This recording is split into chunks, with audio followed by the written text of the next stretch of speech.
біз негізі бір мәселе бойынша келісіп отқан сияқтымыз. Методология, оқулық, білім мазмұны ол министрлікте вертикальмен қалу керек, солай ғой. Менің айтып отырғаным сол. Жөндеу болса, ол басқа мәселе болса, материалдық инфрақұрылым, ол басқа. А мына түзетулерді соған бейімдеуіміз керек, ол бір.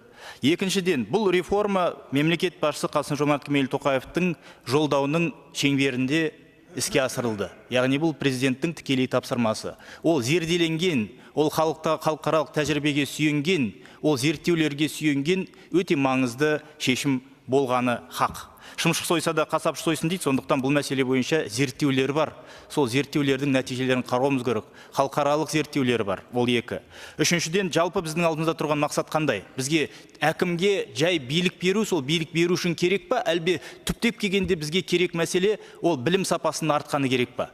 Міне осы сұраққа біз жауап беріп, егер бізге білім сапасы керек, бізге Қазақтан жарқын болашағы керек, бізге сапа керек десек, онда бір шешім. Егер біз тек қана билік беруіміз келсек, ол екі шешім. Бірақ біздің ұсынып отырғанымыз гибридтік модель. Ол мына жаққа да, әр жаққа да келетін модель деп ойлаймын.